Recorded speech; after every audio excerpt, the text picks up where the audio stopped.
নমস্কাৰ বন্ধু বান্ধৱীসকল আপোনালোক সকলোকে মই সুৰজ চেত্ৰীয়ে পুনৰবাৰ টিপছ অসম ইউটিউব চেনেলটোলৈ স্বাগতম জনাইছো বন্ধু বান্ধৱীসকল এই ভিডিঅটো আপোনালোকৰ বাবে অতি গুৰুত্বপূৰ্ণ হ'বলৈ গৈ আছে কিয়নো এই ভিডিঅটোত মই আপোনালোকক জনাম যে যদি আপোনালোকৰ কুকুৰাবোৰে কণী দিয়া কম কৰি দিছে বা কণী দিয়া বন্ধ কৰি দিছে বা যদি কণীৰ আকাৰ সৰু হৈ গৈছে তেনেহলে ইয়াক আপোনালোকে কেনেকৈ ভাল কৰিব প্ৰাকৃতিক দৰব ব্যৱহাৰ কৰি বা প্ৰাকৃতিক পদ্ধতিত কেনেকৈ আপোনালোকে ভাল কৰিব সেই বিষয়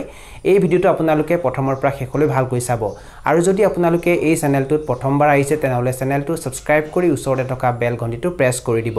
আৰু বন্ধু বান্ধৱীসকল যদি আপোনালোকে মোক ইনষ্টাগ্ৰামত এতিয়ালৈ ফলো কৰা নাই তেনেহলে মই মোৰ ইনষ্টাগ্ৰামৰ লিংক ডেসক্ৰিপচন বক্সত দি থৈছো সেই লিংকটো ক্লিক কৰি আপোনালোকে মোক ইনষ্টাগ্ৰামতো ফলো কৰি দিব সব বন্ধু বান্ধৱীসকল কুকুৰাবোৰে যে কণী দিয়া কম কৰি দিয়ে বা কুকুৰাবোৰে যে কণী দিয়া বন্ধ কৰি দিয়ে তাৰ বহুকিটা কাৰণ আছে প্ৰথম কাৰণটো হ'ল যদি কুকুৰাবোৰৰ পেলু বা কিৰমি হয় তেতিয়াও কুকুৰাবোৰে কণী দিয়া কম কৰি দিয়ে বা কুকুৰাবোৰে কণী দিয়া বন্ধ কৰি দিয়ে কুকুৰাবোৰে যে কণী দিয়া কম কৰি দিয়ে বা কুকুৰাবোৰে যে কণী দিয়া বন্ধ কৰি দিয়ে তাৰ দ্বিতীয় কাৰণটো হ'ল যদি কুকুৰাবোৰ কিবা বেমাৰত আক্ৰান্ত হৈ থাকে বা কুকুৰাবোৰ যদি অসুস্থ হৈ থাকে তেতিয়াও কুকুৰাবোৰে কণী দিয়া কম কৰি দিয়ে বা কুকুৰাবোৰে কণী দিয়া বন্ধ কৰি দিয়ে কুকুৰাবোৰে যে কণী দিয়া কম কৰি দিয়ে বা কুকুৰাবোৰে যে কণী দিয়া বন্ধ কৰি দিয়ে তাৰ তৃতীয় কাৰণটো হ'ল যদি কুকুৰাবোৰৰ ষ্ট্ৰেছ বেছিকৈ হয় সব বন্ধু বান্ধৱীসকল কুকুৰাবোৰৰ যে ষ্ট্ৰেছ বেছিকৈ হয় তাৰ বহুকিটা কাৰণ আছে প্ৰথম কাৰণটো হ'ল যদি আপোনালোকে কম ঠাইত বেছিকৈ কুকুৰা ৰাখে তেতিয়া আপোনালোকে যদি 50টা কুকুৰাৰ কাৰণে এটা গড়াল নিৰ্মাণ কৰিছে আৰু সেই গড়ালটোত যদি আপোনালোকে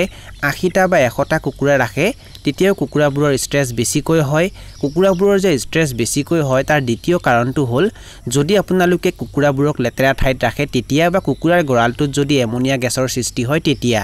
কুকুৰাবোৰৰ যে ষ্ট্ৰেছ বেছিকৈ হয় তাৰ তৃতীয় কাৰণটো হ'ল যদি কুকুৰাবোৰে বেছিকৈ যুদ্ধ লাগি থাকে এতিয়া মই আপোনালোকক জনাম যে যদি কুকুৰাবোৰে কণী দিয়া কম কৰি দিছে বা কণী দিয়া বন্ধ কৰি দিছে বা কুকুৰাবোৰৰ কণীৰ আকাৰ যদি সৰু হৈ গৈছে তেনেহলে ইয়াক আপোনালোকে কেনেকৈ ভাল কৰিব সেই বিষয়ে সব বন্ধু বান্ধৱীসকল যদি আপোনালোকে এনেকুৱা সমস্যাৰ সন্মুখীন হৈছে তেনেহলে কণী পৰা কুকুৰাবোৰক আপোনালোকে কণী উৎপাদনৰ কাৰণে পোহপাল দিয়া কুকুৰাবোৰক যিটো লেয়াৰ দানা খাবলৈ দিয়া হয় সেইটো খাবলৈ দিয়ক কুকুৰাবোৰক লেয়াৰ দানা খাবলৈ দিয়াৰ পাছতো যদি আপোনালোকে এনেকুৱা সমস্যাৰ সন্মুখীন হৈ আছে তেনেহলে আপোনালোকে এটো জানিবলৈ চেষ্টা কৰিব লাগিব যে কুকুৰাবোৰ অসুস্থ হৈ আছে নেকি বা কুকুৰাবোৰৰ পেলু বা কিৰমি হৈছে নেকি যদি কুকুৰাবোৰ অসুস্থ হৈ আছে তেনেহলে সিহঁতক আপোনালোকে সোনকালে সুস্থ কৰিবলৈ চেষ্টা কৰক আৰু কুকুৰাবোৰৰ যদি পেলু বা কিৰমি হৈছে তেনেহলে সিহঁতক পেলুৰ দৰব খাবলৈ দিয়ক যদি আপোনালোকে প্ৰাকৃতিক দৰব ব্যৱহাৰ কৰি কুকুৰাবোৰৰ কিৰমি বা পেলু নাইকিয়া কৰিব বিচাৰিছে তেনেহলে সিহঁতক আপোনালোকে নিমপাত খাবলৈ দিয়ক বা নিমপাতৰ ৰস সপ্তাহত 3 দিন দিনত এবাৰ পানীত মিহলি কৰি খাবলৈ দিয়ক কুকুৰাৰ কণীৰ উৎপাদন ক্ষমতা বৃদ্ধি কৰিবৰ কাৰণে বা কুকুৰাৰ কণীৰ আকাৰ ভাল কৰিবৰ কাৰণে এদিনত কুকুৰাবোৰক 16 ঘণ্টা পোহৰৰ প্ৰয়োজন হয় আৰু এইখিনি আপোনালোকে যোগান ধৰিব পাৰিব লাগিব আৰু ইয়াৰ সমান্তৰালভাৱে কুকুৰাবোৰক আপোনালোকে ভাল কোৱালিটিৰ লেয়াৰ দানা খাবলৈ দিব লাগিব আৰু ইয়াৰ উপৰিও কুকুৰাবোৰক আপোনালোকে নহৰু খাবলৈ দিয়ক যদি কুকুৰাবোৰক আপোনালোকে নহৰু খাবলৈ দিয়ে তেতিয়া সিহঁতৰ ৰোগ প্ৰতিৰোধ ক্ষমতাও বৃদ্ধি হয় লগতে সিহঁতৰ কণীৰ উৎপাদন ক্ষমতাও বৃদ্ধি হয় আৰু সিহঁতৰ কণীৰ আকাৰো ভাল হয় নহৰু কুকুৰাবোৰক আপোনালোকে তিনি ধৰণৰে খাবলৈ দিব পাৰে প্ৰথমতে নহৰু সৰু সৰুকৈ কাটি দানাৰ লগত মিহলি কৰি কুকুৰাবোৰক খাবলৈ দিব পাৰে দ্বিতীয়তে নহৰু পিচি তাৰ ৰস উলিয়াব আৰু সেই ৰসখিনি আপোনালোকে প্ৰায় 1.5 পৰা 2 গিলাস পানী 2 পৰা 3 মিনিট সময় উতলাব আৰু তাৰ পাছত সেই পানীখিনি আপোনালোকে কিছু সময় ঠাণ্ডা হ'বলৈ দিব আৰু যেতিয়া পানীখিনি ঠাণ্ডা হৈ যাব তাৰ পাছত আপোনালোকে তাত আকৌ 1 লিটাৰ পানী মিহলি কৰি দিব যদি আপোনালোকৰ লগত কুকুৰাৰ সংখ্যা বেছিকৈ থাকে তেতিয়া আপোনালোকে পানীও বেছিকৈ ল'ব লাগিব নহৰু বেছিকৈ ল'ব লাগিব কিন্তু আপোনালোকে হিচাপটো মনত ৰাখিব যদি আপোনালোকে এটা নহৰু লয় তেনেহলে 1 লিটাৰ পানী ল'ব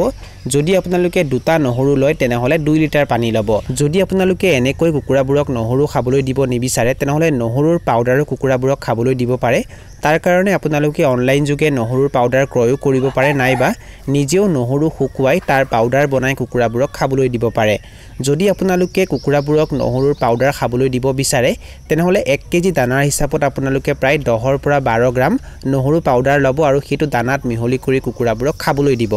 যদি আপোনালোকৰ লগত কুকুৰাৰ সংখ্যা বেছিকৈ থাকে তেতিয়া আপোনালোকে দানাও বেছিকৈ ল'ব লাগিব আৰু নহৰুৰ পাউডাৰো বেছিকৈ ল'ব লাগিব কিন্তু আপোনালোকে হিচাপটো মনত ৰাখিব 1 কেজি দানাৰ হিচাপত 10 পৰা 12 গ্ৰাম নহৰুৰ পাউডাৰ যদি আপোনালোকে প্ৰাকৃতিক পদ্ধতিত কুকুৰাৰ কণীৰ উৎপাদন ক্ষমতা বৃদ্ধি কৰিব বিচাৰিছে বা কুকুৰাৰ কণীৰ আকাৰ ভাল কৰিব বিচাৰিছে তেনেহলে কুকুৰাবোৰক আপোনালোকে যিমান পাৰে সেউজীয়া শাক-পাচলি বা সেউজীয়া ঘাঁহ বন খাবলৈ দিয়ক কুকুৰাবোৰক আপোনালোকে সজিনা গছৰ পাত খাবলৈ দিব পাৰে, বন্ধাকবিৰ পাত খাবলৈ দিব পাৰে, কলপাত খাবলৈ দিব পাৰে। ইয়াৰ উপৰিও কুকুৰাবোৰক আপোনালোকে নেপিয়াৰ ঘাঁহ খাবলৈ দিব পাৰে। আপোনালোকে কুকুৰাবোৰক বিলাহী খাবলৈ দিব পাৰে। যদি আপোনালোকে কুকুৰাবোৰক এইবোৰ খাদ্য খাবলৈ দিয়ে তেতিয়া কুকুৰাবোৰৰ কণীৰ উৎপাদন ক্ষমতাও বৃদ্ধি হয়, লগতে কুকুৰাৰ কণীৰ আকাৰো ভাল হয়। বন্ধু বান্ধৱীসকল, এইখিনি আছিল কিছু তথ্য মই আপোনালোকক জনালোঁ। আৰু যদি আপোনালোকে ভিডিঅ'টো চাই ভাল পালে আৰু ভিডিঅ'টোৰ জৰিয়তে কিবা এটা শিকিব পাৰিছোঁ বুলি ভাবে তেনেহ'লে অনুগ্ৰহ কৰি ভিডিঅ'টো লাইক কৰি দিব আৰু যিমান পাৰে ভিডিঅ'টো নিজৰ বন্ধুবৰ্গৰ মাজত আৰু পৰিয়ালবৰ্গৰ মাজত শ্বেয়াৰ কৰি দিব।